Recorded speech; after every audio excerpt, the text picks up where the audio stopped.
2008లో ముంబైలో జరిగినటువంటి టెర్రరిస్టుల దాడులకు సంబంధించి ప్రధాన సూత్రధారుడిగా ఉన్నటువంటి రానాను అమెరికా ప్రభుత్వం భారతదేశానికి అప్పగించింది. ఈ నేపథ్యంలో రానాకు ఎలాంటి శిక్షలు పడేటువంటి అవకాశం ఉంది? అసలు ఓవరాల్గా ఈ కేసులో రానా చేసినటువంటి కుట్ర ఏంటి? లీగల్గా ఇప్పుడు ఇండియా చేసేటువంటి అంశాలు ఏంటి తెలుసుకునేటువంటి ప్రయత్నం చేద్దాం. మనతో మాట్లాడాలనుకున్నారు బీజేపీ సీనియర్ లీడర్ మరియు ప్రముఖ న్యాయవాది మౌనికా సుంకర్ గారు. ఒకసారి మేడంతో మాట్లాడదాం. మేడం, చూసాం రానా ఎట్టకేలకు ఇండియాకి తీసుకొచ్చారు. ఏంటి అంటే చాలామందికి కేసు పాతది కాబట్టి చాలామందికి దీనికి సంబంధించి హిస్టరీ తెలియదు. ఏంటి అసలు ఈ కేసు ఏంటి రానాకు సంబంధించి? 2008లో 26/11 నవంబర్ 26 రోజు పాకిస్తాన్ నుంచి ఒక 10 మంది టెర్రరిస్టులు భారతదేశం వచ్చారండి. వచ్చి వాళ్ళు తాజ్ హోటల్ని అటాక్ చేశారు. దాని నుంచి వెళ్ళి వాళ్ళు అక్కడి నుంచి వెళ్ళి ఛత్రపతి శివాజీ టెర్మినల్, నారిమన్ హోటల్, వీటన్నిటిలో వాళ్ళు ఆల్మోస్ట్ 166 మెంబర్స్ చావుకి కారణమైనరు. 300 మందికి పైగా వ్యక్తులు గాయాల పాలైన. ఇవన్నీ చేసిన టెర్రరిస్టులలో 9 మంది చచ్చిపోయినరు. ఒక్క అజ్మల్ కసాబ్ మిగిలిపోయింది. ఇప్పుడు భారతదేశంలో ఉన్న వాళ్ళందరికీ గుబులైతుంది. ఎవరెవరైతే ఆ అటాక్కి సపోర్ట్ చేసిండ్రు, ఎవరెవరైతే వాళ్ళు రెక్కీ చేసినప్పుడు ఆ డేవిడ్ కోల్మెన్ ఆర్ దావుద్, అతని అందరూ డేవిడ్ కోల్మెన్ అంటారు, కానీ రెక్కీ చేసింది ఎవరెవరు? రానా, డేవిడ్ కోహ్లీ, హెడ్లీ అసలు ఆయన పేరు దావుద్ గిలానీ. వాళ్ళ నాన్న కూడా పాకిస్తానీ సీక్రెట్ ఏజెంట్. వీళ్ళిద్దరు కలిసి చేసిన పనికి ఎవరెవరైతే ఇక్కడ ఉన్న వాళ్ళు సపోర్ట్ చేసిండ్రు, ఏ గవర్నమెంట్ ఇక్కడ ఉన్న గవర్నమెంట్ అఫీషియల్స్ ఎవరు సపోర్ట్ చేసిండ్రు, పొలిటీషియన్స్ ఎవరు సపోర్ట్ చేసిండ్రు అనే చరిత్ర మొత్తం ఇప్పుడు బయటకు వస్తుంది. కాబట్టి ఉన్న వాళ్ళందరూ ఇప్పుడు భయపడుతున్నారు.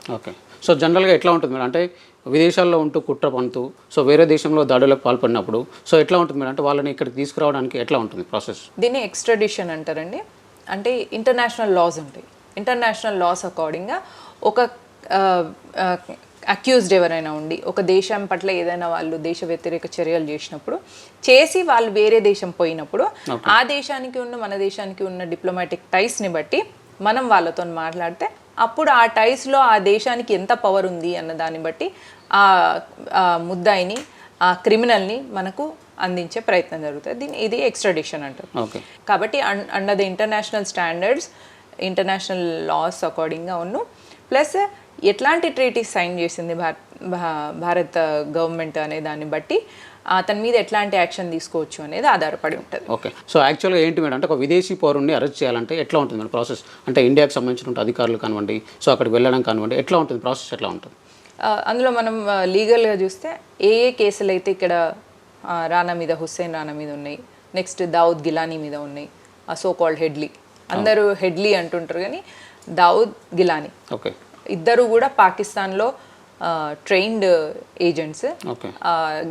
కాబట్టి వీళ్ళకు టెర్రరిజం భారతదేశంలో చేయాలి అని భారతదేశాన్ని లీగల్గా భారతదేశాన్ని ఇంటర్నేషనల్ ప్లాట్ఫామ్లో డిఫేమ్ చేయాలని. ఇప్పుడు అక్కడ చూడండి, తాజ్లో చాలామంది ఫారెన్ గెస్ట్స్ ఉండే, ఇజ్రాయిల్ వాళ్ళు ఉన్నారు, వేరే కంట్రీ వాళ్ళు ఉన్నారు, కెనడియన్స్ ఉన్నారు.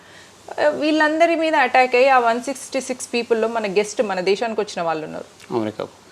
అప్పుడు ఏమవుతుంది? మన దేశం మీద ఉన్న ఇమేజ్ తగ్గిపోతుంది. అది వాళ్ళ టార్గెట్. కాబట్టి ఎవరైతే దానికి సూత్రధారులో అంటే ఈ అటాక్స్ని చేయాలి అని ఎవరైతే దాని వెనుక మాస్టర్ మైండ్స్ ఉన్నారో వాళ్ళందరినీ ఇప్పుడు పట్టుకొని తీసుకొచ్చి విచారించడము అనేది నరేంద్ర మోదీ గారు ముందుకొచ్చిండ్రు. ఇది ఒక గ్రేట్ అచీవ్మెంట్ అండి. ఇది ఒక గ్రేట్ డిప్లొమాటిక్ అచీవ్మెంట్. అమెరికా తన చేతుల్లో ఉన్న ఒక క్రిమినల్ని భారతదేశానికి ఇచ్చింది, ఇంట్రాగేషన్ చేసుకునే అవకాశం ఇచ్చింది అంటే it is in it self a great achievement.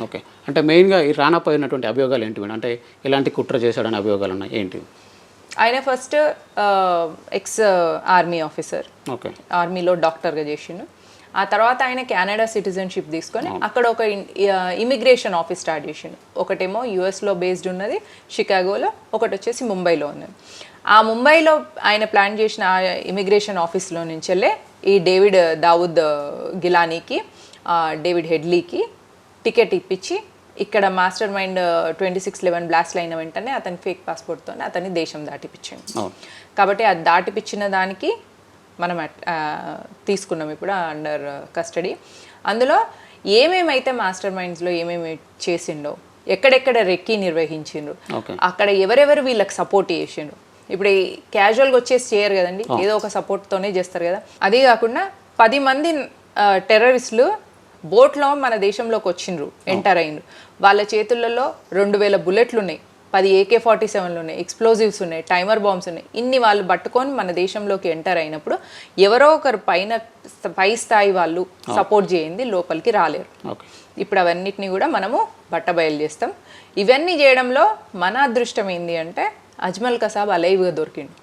కాబట్టి 2012 వరకు కూడా అజ్మల్ కసాబ్ మీద జరిగిన ఇంటరాగేషన్తోని చాలా ఇన్ఫర్మేషన్ మన దగ్గర ఉంది.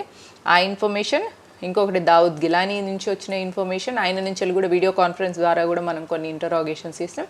అందులో రానా పేరు చెప్పడం వల్ల రానా మనకు దొరికిండు. సో జనరల్గా ఎలాంటి లాస్ అప్లికబుల్ అవుతాం మేడం? అంటే ఇలాంటి కుట్ర చేసినప్పుడు కానివ్వండి, లేదంటే టెర్రరిస్టులకు సహాయం చేసినప్పుడు, సో ఎలాంటి చట్టాలు అప్లికబుల్ అయ్యేటువంటి అవకాశాలు ఉంటాయి? ఇట్ డిపెండ్స్ అండి, ఎట్లాంటి ట్రీటీ తోని సిగ్నేచర్తోని మనం తీసుకొచ్చినాం రానాని.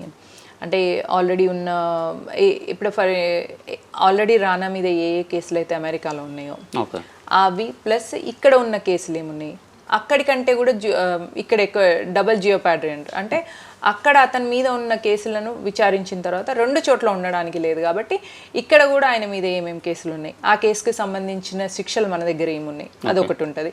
యుఎస్లో ఏమేమి కేసులు, వాటికి సంబంధించిన ఏమేమి శిక్షలు ఉన్నాయి, వీటి రెండింటితోని సిగ్నేచర్ ఏం చేసుకున్నది Bharat diplomat and US diplomat A conditions మీద సిగ్నేచర్ చేసుకుంది అన్న దాన్ని బట్టి శిక్ష ఉంటుంది. ఓకే. సో జనరల్గా ఎట్లా ఉంటుంది అంటే ఇలాంటి చర్యలకు పాల్పడ్డప్పుడు ఎలాంటి శిక్షలు పడేటువంటి అవకాశాలు ఉన్నాయి? కొత్త చట్టంలో ఏమైనా మార్పులు తెచ్చారా ఈ టెర్రరిజంకి సంబంధించి ఇలాంటి? కాబట్టి అందులో టెర్రరిస్టులను కూడా క్షమించేది లేదు అని చెప్పేసి లిస్ట్ కూడా ఉంది అందులో. ఓకే.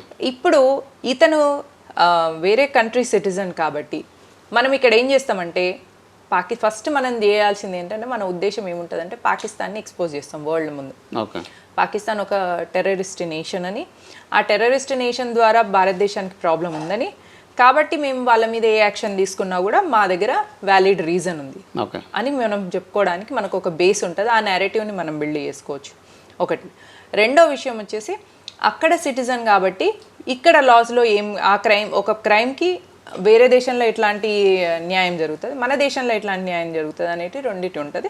ఆ రెండింటి మధ్యలో ఎట్లాంటి కండిషన్స్ మీద డిప్లొమాట్ సిగ్నేచర్స్ జరిగింది అనే దాన్ని బట్టి వాళ్ళకి శిక్ష అనేది వేస్తారు. ఓకే. అంటే ఇప్పుడు ప్రజెంట్ జ్యుడిషియల్ కస్టడీలో ఉన్నాడు కాబట్టి మళ్ళీ ట్రయల్ జరిగేటువంటి అవకాశాలు ఏమైనా ఉంటాయా, లేదంటే నేరుగా ఇప్పటికే విచారణ కూడా పూర్తయినటువంటి నేపథ్యంలో డైరెక్ట్గా శిక్షలు విధించేటువంటి అవకాశం ఏమైనా ఉంటుంది?